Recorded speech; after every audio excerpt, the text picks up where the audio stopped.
segundos.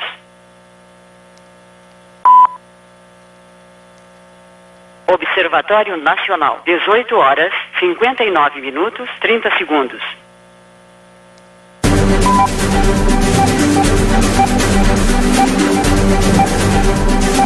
Atenção, radialistas de todo o Brasil. É hora de noticiar os fatos que ajudam a construir um novo país. Direto dos estúdios da Empresa Brasil de Comunicação, em Brasília, vem aí a Voz do Brasil.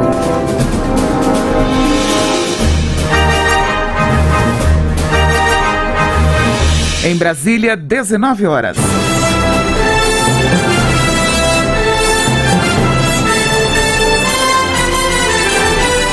Está no ar a Voz do Brasil.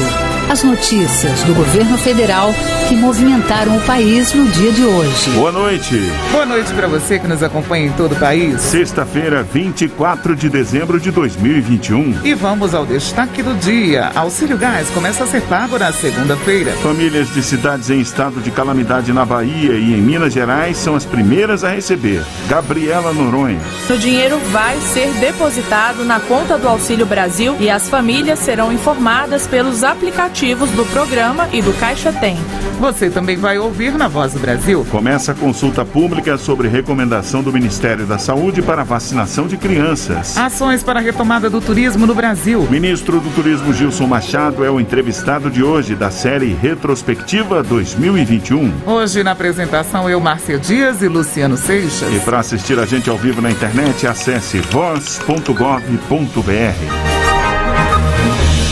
Os pagamentos do Auxílio Gás já têm data para começar. O calendário que foi divulgado nesta véspera de Natal começa na próxima segunda-feira. Para dar mais detalhes sobre os pagamentos, a gente conversou agora há pouco com a repórter Gabriela Noronha. Vamos ouvir.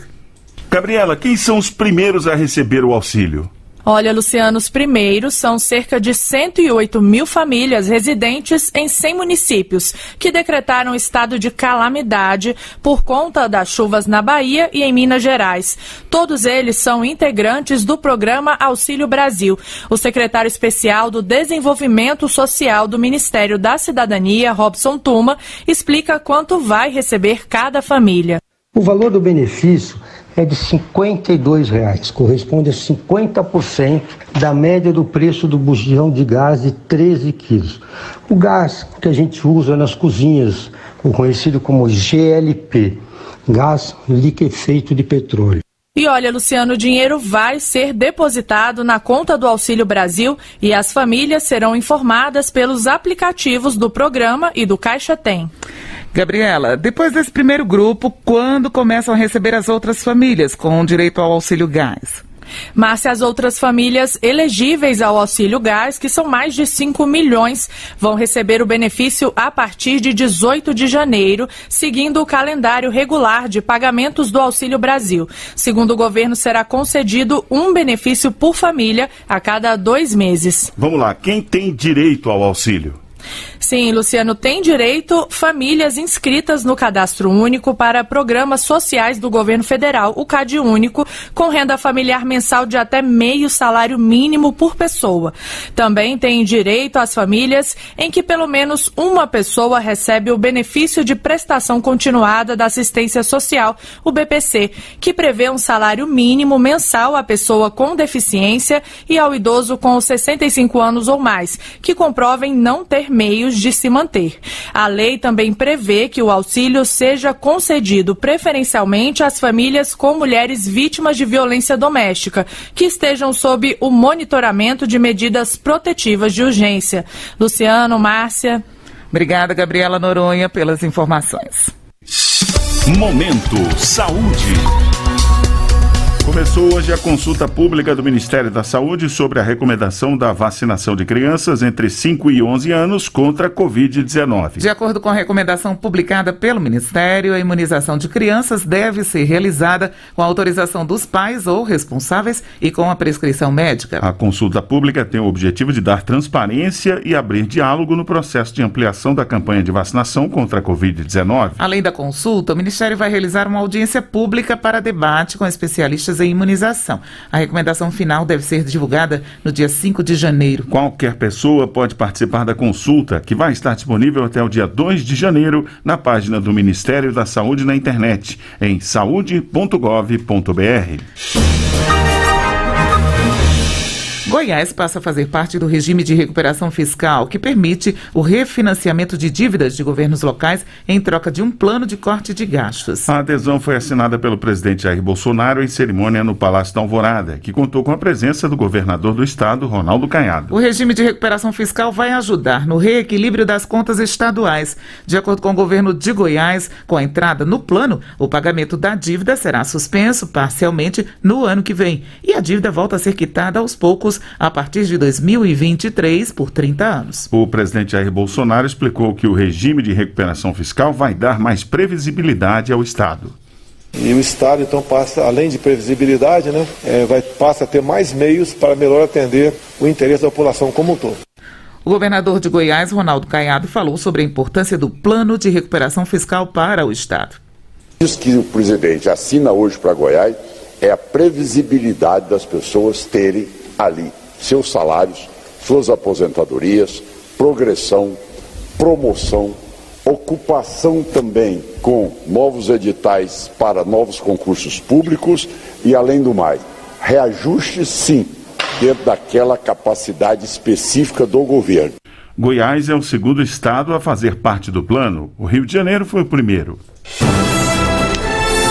Monitorar 24 horas por dia a possibilidade de desastres naturais. E ajudar a população a evitar acidentes e tragédias. Você vai ouvir daqui a pouco como é o trabalho do Centro Nacional de Gerenciamento de Riscos, que foi intensificado neste período de chuvas. Um dos setores que mais sentiu os impactos da pandemia foi o do turismo. Mas o avanço da vacinação e medidas realizadas pelo governo desde 2020 têm auxiliado na retomada do setor. O resultado é um grande movimento de turistas brasileiros conhecendo o próprio país e diversos investimentos previstos. Alguns dos assuntos da entrevista de hoje da série de retrospectiva 2021. O apresentador Juliano Cartacho conversou com o ministro do Turismo, Gilson Machado. Vamos ouvir.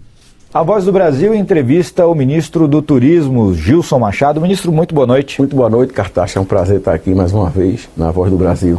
Prazer é todo nosso. Ministro, vamos relembrar as principais medidas adotadas pelo Ministério do Turismo para combater a pandemia de Covid-19 aqui no nosso país? Foram várias medidas, né? Uma das mais importantes foi a que salvou os empregos, né? Que a gente, através do MP, que a gente conseguiu que se mantivesse o maior patrimônio que uma empresa tem, que é o seu capital humano.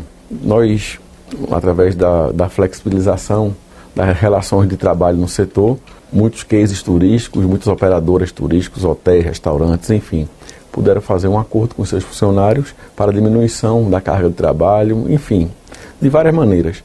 A gente teve também a MP do Fungetur, que liberou 5 bilhões de reais para atender o trade. Isso daí foi capilarizado em quase mais de 20 instituições bancárias no Brasil todo, diga-se de passagem, e que ajudou muito também a manter o fluxo de caixa das empresas. Outra medida muito importante foi a Lei Aldir Blanc, que contemplou toda a cultura do Brasil, todo o setor cultural através dos estados e municípios.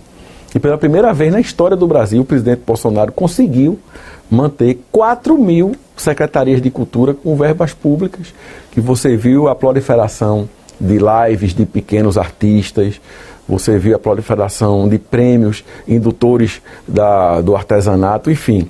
A gente conseguiu, através dessa medida, colocar 3 bilhões de reais à disposição do setor cultural do Brasil no período de pandemia. E outra medida importantíssima que nós fizemos, né, em parceria, foi o Pronamp, que contemplou 20% dele no setor de eventos, também mantendo o fluxo de caixa das empresas, o dinheiro ao custo mais barato. E outra medida importantíssima na pandemia foi o selo Turismo Responsável.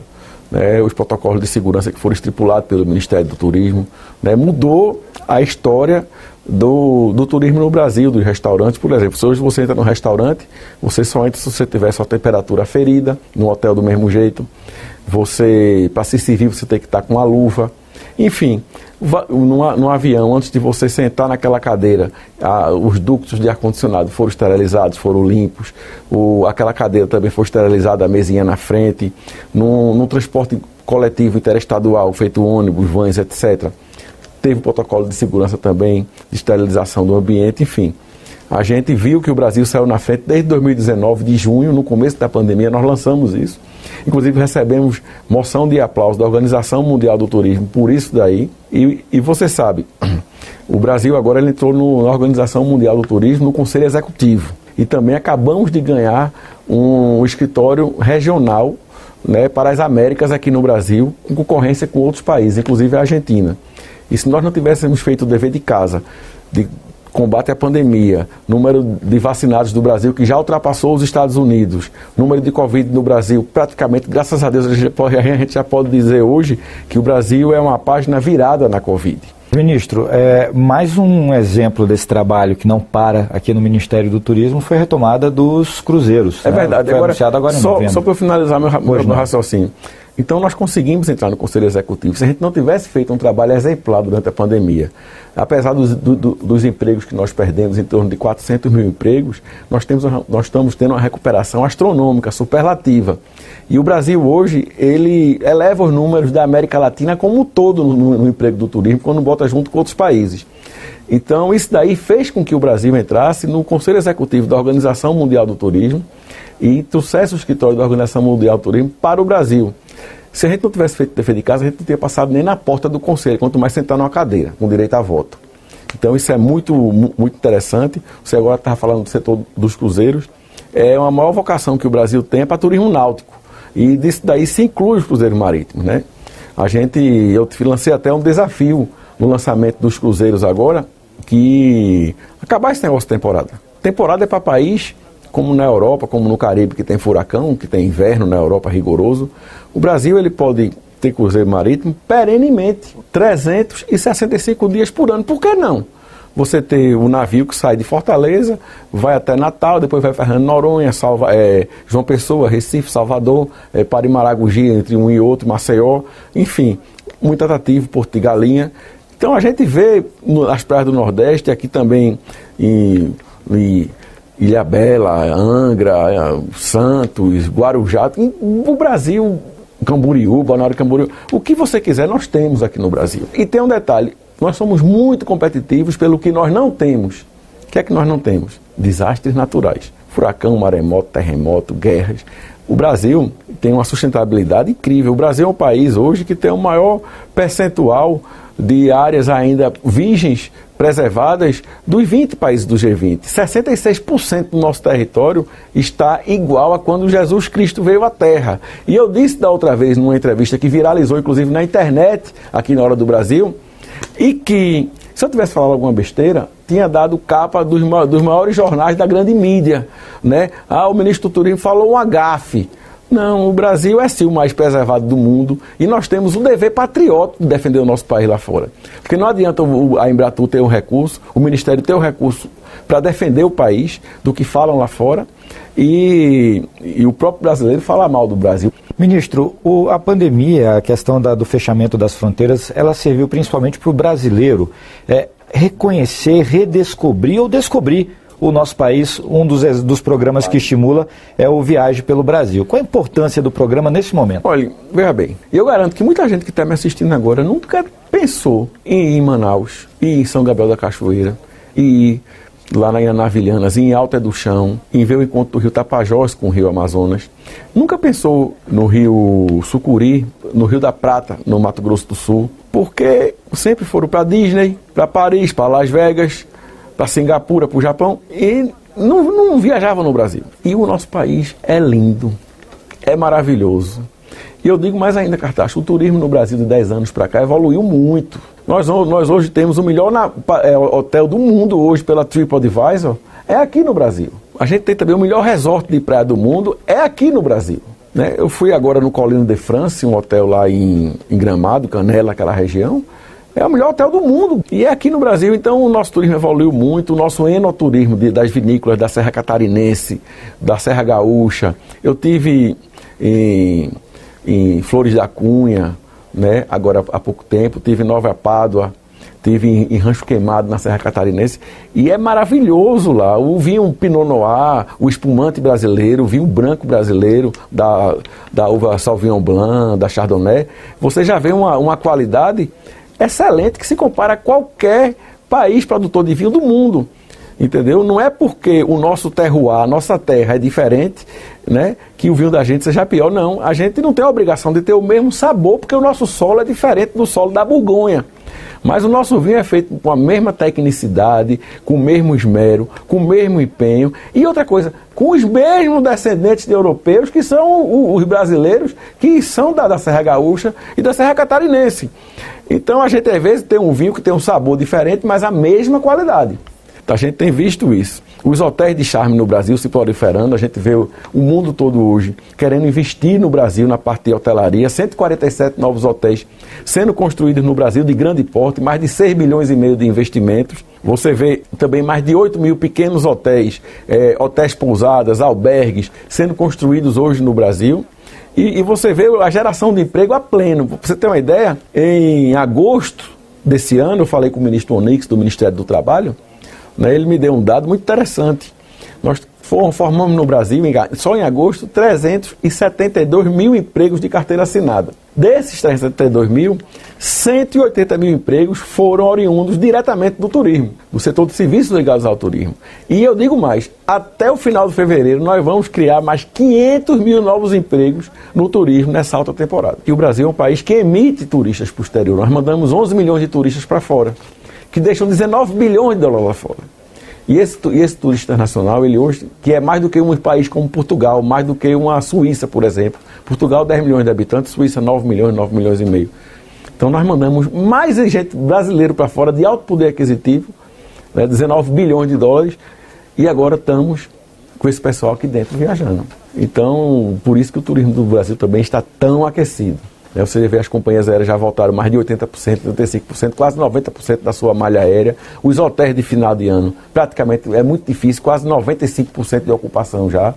A alta estação agora, o de janeiro e fevereiro, os hotéis de praia, principalmente no Nordeste do Brasil, lotado.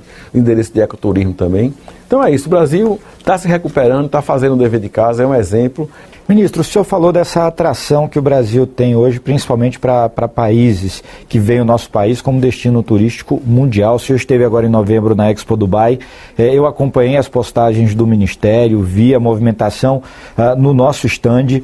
O mundo descobriu o turismo brasileiro? Graças à conectividade, à internet, às redes sociais, a gente está conseguindo capilarizar isso através das nossas participações em feiras, em eventos internacionais, com nossa equipe técnica, e a gente está, sim, gerando uma curiosidade do mundo, tanto é que o nosso pavilhão na Expo Dubai está entre os 4 pavilhões mais visitados da Expo Mundo.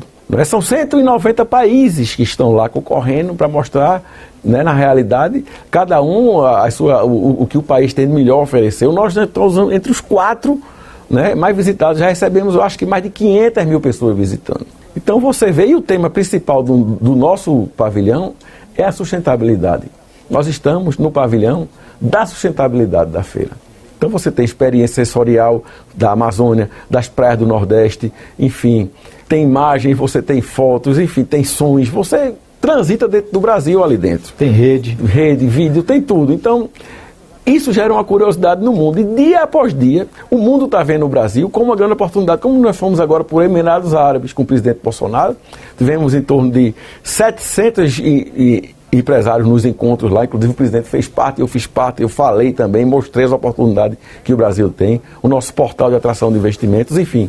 E a gente está, sim, conseguindo mostrar para o mundo a oportunidade que o Brasil é. Eu digo de passagem, capaz. O Brasil hoje é a maior oportunidade do mundo para turismo de natureza no período pós-pandemia. Porque o mundo hoje vai querer turismo de natureza. Isso não sou eu que estou dizendo, não. Isso quem está dizendo é o Google. Em 2019, antes da pandemia, de cada 100 buscas do Google, apenas 10 buscas, ou 10%, quando se botava trip, vacation, férias em português, cada 100 buscas, apenas 10 eram por turismo de natureza. O resto era Paris, Nova York, Singapura, enfim. Hoje, de cada 100 buscas que se coloca no Google, 54 são por turismo de natureza. É impressionante isso. Então, por isso que o Brasil hoje gera está gerando um despertar e está no escopo das atrações de investimento. Agora, ministro, não tinha como perguntar, um paraibano do lado de um pernambucano, nós tivemos o nosso forró reconhecido como patrimônio cultural brasileiro. O que isso representa para o turismo nacional? Veja bem, o forró faz mais de 30 anos que já merecia ter se tornado patrimônio cultural e natural do Brasil, de direito. Porque, de fato, o forró já era patrimônio cultural do Brasil, bicho. Não tem como não ser, cara. É um dos ritmos que mais contamina, é um dos ritmos que influenciou o sertanejo. Você vê as bandas de sertanejo hoje, toda ela tem um sanfoneiro. Tudo. Né? Então você vê cantores de forró, como o Mano Walter, que estava aqui no evento, como o Wesley Safadão, Amazã. E você vê cantores de forró que fazem sucesso no sertanejo. Então a gente vê que o forró realmente é um ritmo maravilhoso, um ritmo que você conseguiu fazer com que ele transcendesse apenas o Nordeste, e a gente conseguiu, através do IFAM, diga-se de passagem, por unanimidade, o empenho pessoal do presidente Bolsonaro. O forró é agora, de fato e de direito, patrimônio cultural do Brasil. Você pode perguntar, isso daí vai beneficiar o quê para o cantor do forró? Digo, para quem está me ouvindo agora, chega mais perto do rádio. Antigamente, um artista do forró, ele tinha muito pouco acesso a políticas públicas, pelo fato do forró não ser patrimônio cultural e material. Mas hoje, através disso, o forró tem sim acesso a políticas públicas. Você vê que o forró, o que é acesso? Você tem acesso a dinheiro, recurso federal, né, para projetos, para capacitação de jovens, para a formação de orquestra de sanfona, de ritmos, para divulgar o forró lá fora no exterior, fazer turnê lá fora de artistas de forró, mostrar o nosso ritmo. Ficou mais fácil agora.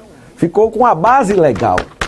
Entendeu? Porque, veja bem, o Brasil tem mais de 6 mil, fora as bandas, né? Fora 6 mil trios de forró no Brasil. E no exterior, em todo lugar do mundo que eu vou, eu arrumo um trio de forró. Se eu estou no Japão, na China, na Suécia, onde tem uma feira da Embratur, a gente já contrata lá porque sabe que tem. Já ligo para a embaixada, arruma um trio de forró aí. Tem. E você vê artistas nacionais, como Elba, como Zé Ramalho, como Fagner, que sempre cantaram forró.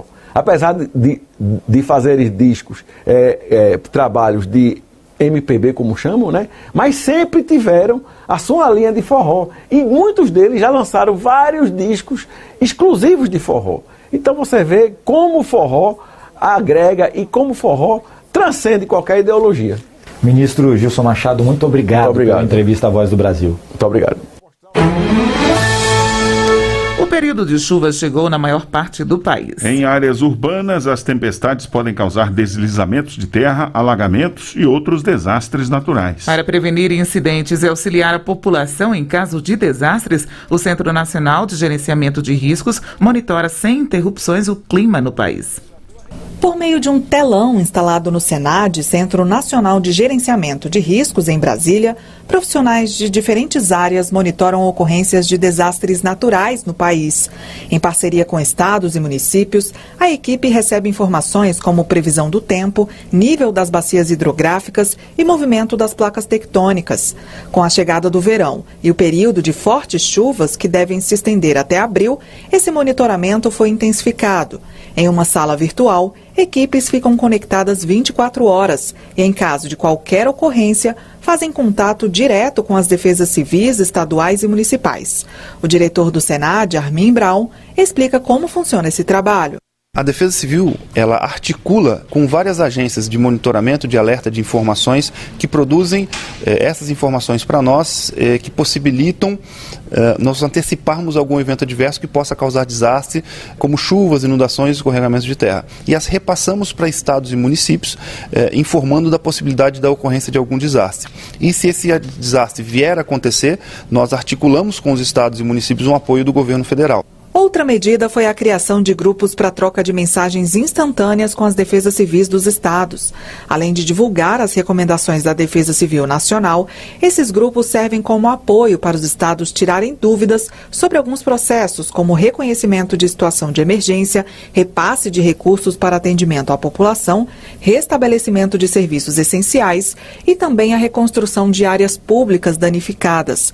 Canais importantes para ações como socorro a municípios do sudoeste, sul e extremo sul da Bahia, onde as fortes chuvas que começaram no fim de novembro já afetaram mais de 370 mil pessoas. O diretor do SENAD, Armin Braun, lembra que existem ferramentas para que a população possa se prevenir em casos de desastres naturais. A pessoa pode buscar a sua defesa civil no município, quais são os telefones de contato e já pense em manter contato com a defesa civil antes do próprio desastre. Além disso, nós temos o Twitter da Defesa Civil Nacional. É uma ferramenta importantíssima de difusão de informações para a população. A Defesa Civil também emite alertas de desastres por mensagens de celular, os SMS. Para se cadastrar, basta enviar uma mensagem para o número 40199, informando o número do seu CEP. Reportagem Jéssica Gonçalves. E essas foram as notícias do governo federal. Uma realização da Secretaria Especial de Comunicação Social do Ministério das Comunicações. Com produção da Empresa Brasil de Comunicação. Fique agora com as notícias do Poder Judiciário e do Congresso Nacional. Boa noite, Feliz Natal para todos. Boa noite para você, Feliz Natal e até segunda. Governo Federal. Pátria Amada, Brasil.